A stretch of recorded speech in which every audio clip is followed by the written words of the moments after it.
চিকেনের তো আমরা অনেক রকম আইটেম খেয়ে এসেছি, কিন্তু আজকের আমি একদম অন্য রকমের একদম নতুন এক রেসিপি নিয়ে এসেছি। আজকের আমি বানাবো সেদ্ধ মুরগি বা চিকেনের বলকারি, আর এটা আপনাদের খেতে খুব ভালো লাগবে। নমস্কার বন্ধুরা, আমি ঝুমা আর ঝুমার ক্লাউড কিচেনে সবাইকে ওয়েলকাম। আশা করছি আপনারা সবাই ভালো আছেন।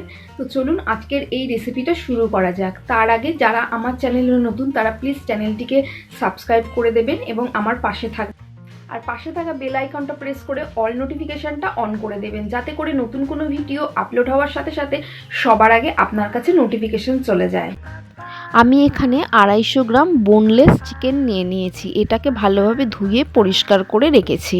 এবার এই চিকেনগুলোকে আমি ছোট ছোট করে টুকরো করে নেব।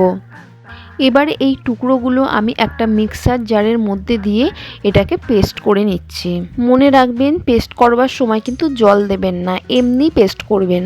এবার চিকেনটা একটা বাটিতে ঢেলে নিলাম। এবার এর মধ্যে দিয়ে দিচ্ছি 1 চামচ ভিনিগার, আর দিয়ে দিচ্ছি নুন, রসুন বাটা, কাঁচা লঙ্কা বাটা, আদা বাটা। এবার দিচ্ছি পেঁয়াজ কুচি, কাঁচা লঙ্কা কুচি, 1 চামচ গোলমরিচ গুঁড়ো, গোলমরিচ দিলে টেস্টটা খুব ভালো হয়, সামান্য তেল, 2 চামচ কর্নফ্লাওয়ার, কর্নফ্লাওয়ার না থাকলে আপনারা ময়দাও ব্যবহার করতে পারেন। এবার এটাকে ভালোভাবে মেখে নিচ্ছি। এটা আমার মাখা হয়ে গেছে। এবার আমি একটা প্যানে জল গরম করে নিয়েছি এবং জলের মধ্যে আমি 1/2 চামচ ভিনেগার দিয়ে দিয়েছি। এবার চিকেনের পেস্টটা থেকে অল্প অল্প করে তুলে বল বানিয়ে আমি এই জলের মধ্যে দিয়ে দিচ্ছি। এবার এটা আমি হাই ফ্লেমে 10 মিনিটের জন্য সেদ্ধ করে নেব।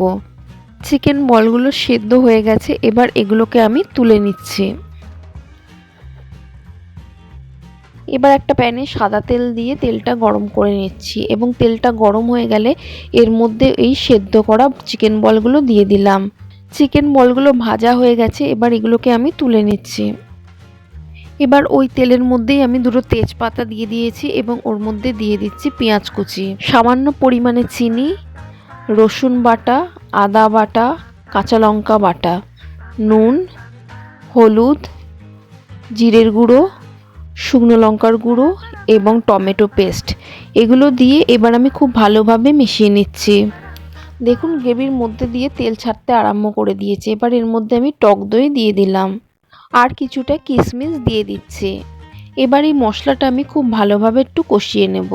আপনি যদি আমার চ্যানেলে নতুন হয়ে থাকেন তাহলে প্লিজ চ্যানেলটিকে সাবস্ক্রাইব করে দেবেন, আর পাশে থাকা বেল আইকনটা প্রেস করে অল নোটিফিকেশনটা অন করে দেবেন, যাতে নতুন কোনো ভিডিও আপলোড হওয়ার সাথে সাথে সবার আগে আপনার কাছে নোটিফিকেশন চলে যায়।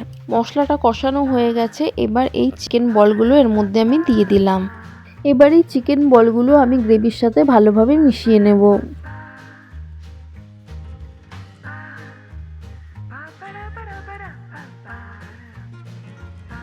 এবার এর মধ্যে আমি জল দিয়ে দিচ্ছি।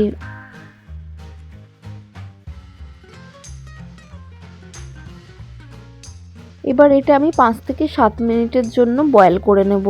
তো আমাদের চিকেন বলটা তৈরি হয়ে গেছে। এবার আমি ওপর দিয়ে একটুখানি বাটা গরম মশলা দিয়ে দিচ্ছি আর একটু ঘি দিয়ে দিচ্ছি। এবার এটা মিশিয়ে আমি এই মিট বলটা নামিয়ে নেব। এই রান্নাটা আপনারা ভাত, রুটি কিংবা পরোটা যে কোনো কিছুর সাথে খেতে পারেন। তো আজকের রেসিপিটা যদি আপনাদের ভালো লেগে থাকে তাহলে প্লিজ ভিডিওটা লাইক করে দেবেন, শেয়ার করে দেবেন, আর এরকম নিত্য নতুন মজার মজার রেসিপি পেতে আমার চ্যানেলটিকে সাবস্ক্রাইব করে দেবেন।